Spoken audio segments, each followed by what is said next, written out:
This is the 200th Taiku in the Babylonian Talmud. And it appears in Tractate Avodah Zarah, page 41a, according to the book called Taiku by Rabbi Aharon Yehoshua Pessin. And this is one of those Taikus that, I just got to make a little disclaimer, that it's a little, I don't know how to describe it, but back in the 123rd Taiku, we had a similar one. I would say it's just not for this day and age. And it's not maybe practical, it may be slightly offensive, but just a little weird, I don't know, but it's very hard to understand that according to the tradition, in Talmudic tradition, that these unanswered questions are answered by Elijah the prophet. Like, for example, in the 123rd Taiku, there was a case where the animal damaged something with its private part, and the rabbi wanted to know what's the law if the animal damaged something with its private part. I mean, it's like, what's going on here? You know, like,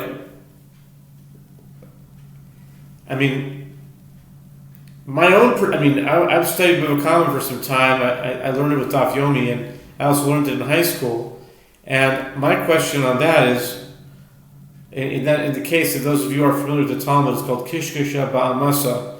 That's the technical term for it, where the animal damaged something with its private part.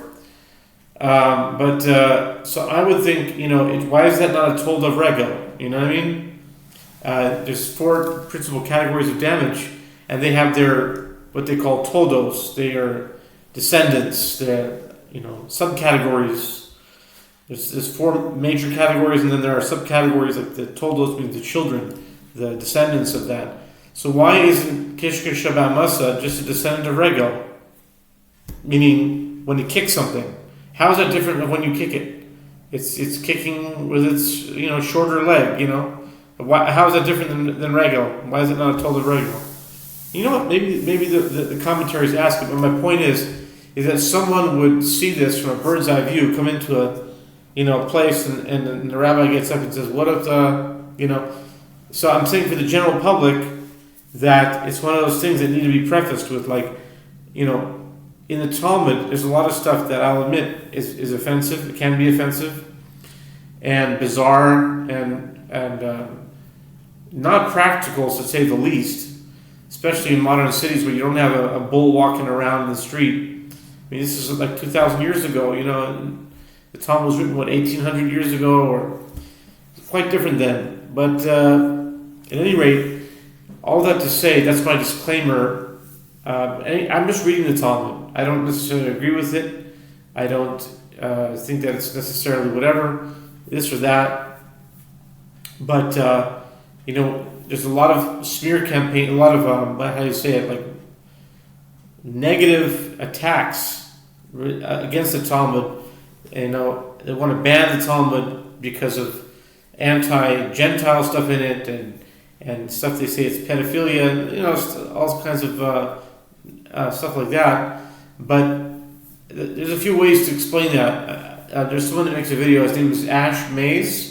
He does a very, very good explanation on how these cases they're taken out of context. In the case of the girl who was 3 years old and having relations with a 3-year-old. I mean, it's you from the outside you would think that that's pedophilia, but that's not actually the case.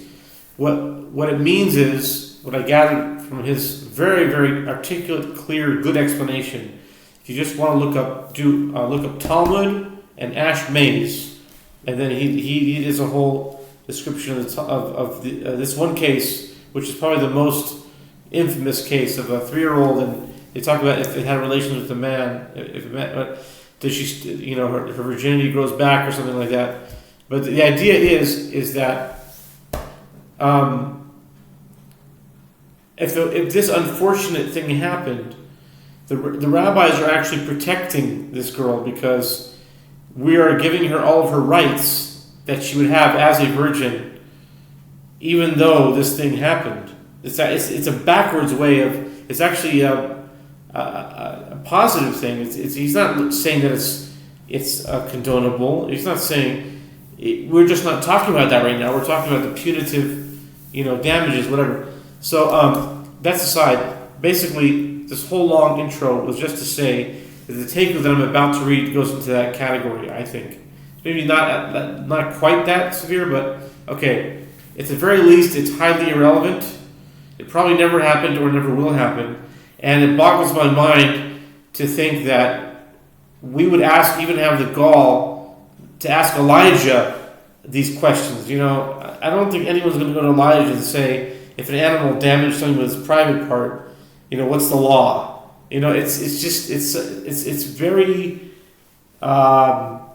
paradoxical and really quite hard to understand. But I've made it, taken it upon myself to go through this journey of covering all the Taikus that Rabbi Pessin covers in his book, and covering all the Talmud. God willing, if God allows, we'll cover every page of Talmud, and through the Daf Yomi and through these Taikus. The Taikus will be finished, God willing, a lot sooner. But anyway, this is the 200th Taiku, January 5th, 2026, Monday. It's the 200th Taiku. That means that June 19th was 200 days ago. That's when I started this. I did one Taiku per day. June 19th, 2025 was 200 days ago.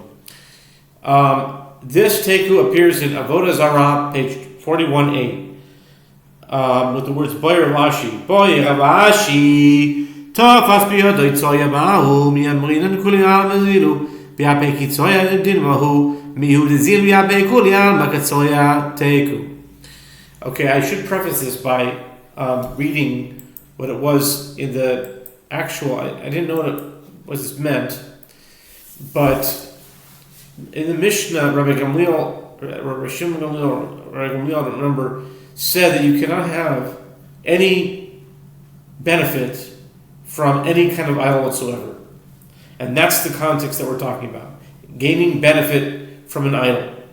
And so Rav Ashi raises a dilemma, which will result in the 200th Taiku in Babylonian Talmud. Rav Ashi raises a dilemma. If the idol is grasping poop in its hand, excrement, okay, tafas b'yadot tzoya. If the idol is grasping excrement in its hand, whether it's real or whether it's not, I don't know. What's the law? Rav Ashi wants to know if there's an idol that has excrement in its hand, what is the law? Meaning, can you have benefit from this idol? Okay? Is this meant, so he explains the reasoning behind it. He says, is this meant to honor the statue? He's actually entertaining the idea that the poop is meant to honor the statue. Is this meant to honor the statue, indicating that it is an object of idol worship? Meaning, it's kind of, if you think about, there wasn't a form of idolatry where they worshipped it by going to the bathroom in front of it. And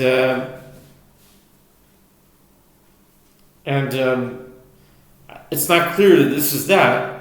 It's just saying that there's excrement that this idol is holding. So Rav Ashi wants to think, is this actually honoring it? Do we say this, that the statue is forbidden, as this indicates that the entire world is inferior to like excrement? Is it forbidden?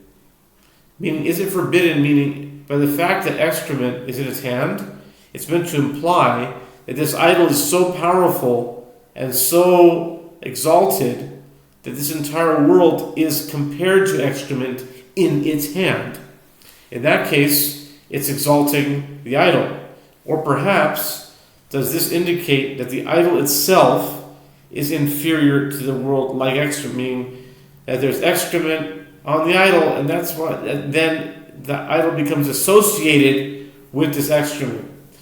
And this is the 200th Taiku that we need to wait for the Messiah, the son of David, to come to answer this question. Elijah the prophet comes and says, indeed, if there is an idol with poop on its hand, then I can't imagine how he would say that you could gain benefit from it. Either way, I mean, I don't even know why this is a Taiku. Some of these Taikus, I don't know why they're Taikus. That's my own, this would be 41, this would be 200A, my own personal Taiku. Why is this a Taiku? If it's an idol, it should be, the logic behind it is it boggles my mind that what's said that these rabbis are very, very high level rabbis. Why are they asking this question? So that's my own take to that. But apparently this made it into the Talmud, and it wasn't deleted. It was put in, and this was a serious question by a serious rabbi. In fact, Rav Ashi was one of the rabbis who redacted the Talmud. Rav Ashi Ravina. Rav Ashi Ravuna? No, I think it's Ravina. Rav Ashi and Ravina. I think it's Ravina. Redacted the Talmud.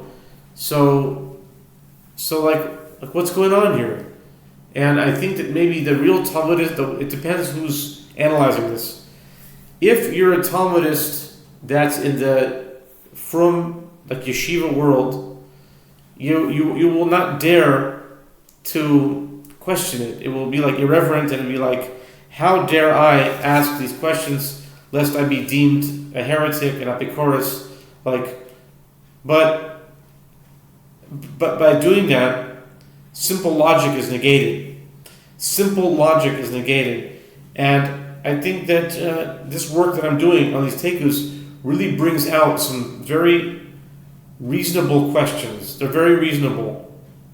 And I think that the idea of Messiah and Elijah the prophet answering the Taikus is really the reason why I'm doing that, because there is this long-standing tradition that Elijah the prophet will answer these questions. So much so that Rabbi Aharon Yehoshua Pessin wrote a whole book compiling each one of these 317 Taikus in anticipation of the Messiah, Elijah the prophet.